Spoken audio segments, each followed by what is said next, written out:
Litre जर त्याला diesel लागत असेल आणि तो 3000 लिटर जर वर्षाला डिझेल खरेदी करत असेल तर तो कर किती भरतो आपण पाहू। मित्रांनो, डिझेलवरती जीएसटी वगैरे कर नाहीये, पण त्याच्यावरती एक अबकारी कर नावाचा केंद्र शासनाचा कर आहे। मित्रांनो, तो कर आहे 15.33 रुपये एवढा कर डिझेलवरती अबकारी हा कर आहे केंद्र शासनाचा, म्हणजे तो 15.33 रुपये एवढे कर तो भरत असतो केंद्र शासनाला।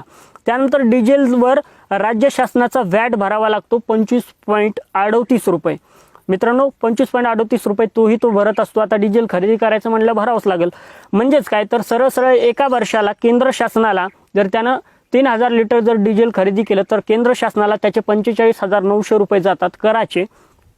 राज्य शासनाला त्या शेतकऱ्याचे ज्यानं 3000 लिटर डिझेल खरेदी केलं, राज्य शासनाला व्हॅटच्या माध्यमातून 25.38 रुपये प्रत्येक लिटरच्या माध्यमातून 76,140 रुपये राज्य शासनाला जातात।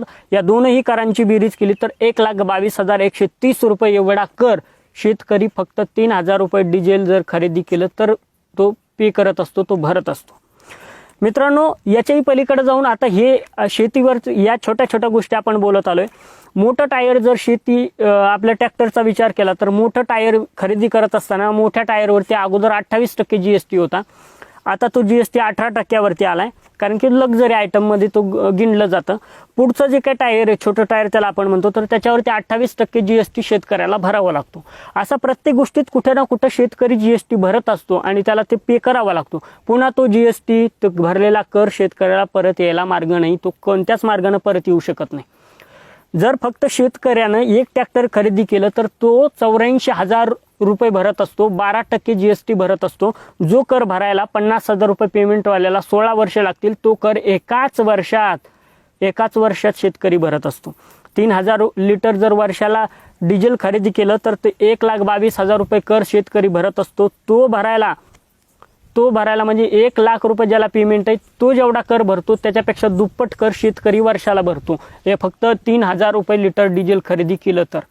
आणि याच्या व्यतिरिक्त वेगवेगळ्या गोष्टी, तर टाटर आहे, मोटर आहे, सिंचन आहे, सिंचनासाठी लागणाऱ्या त्या सगळ्या गोष्टी याच्यावरती सुद्धा शेतकरी जीएसटी भरत असतो। आता तुम्ही सांगा फुकट नेमकं कोण आहे?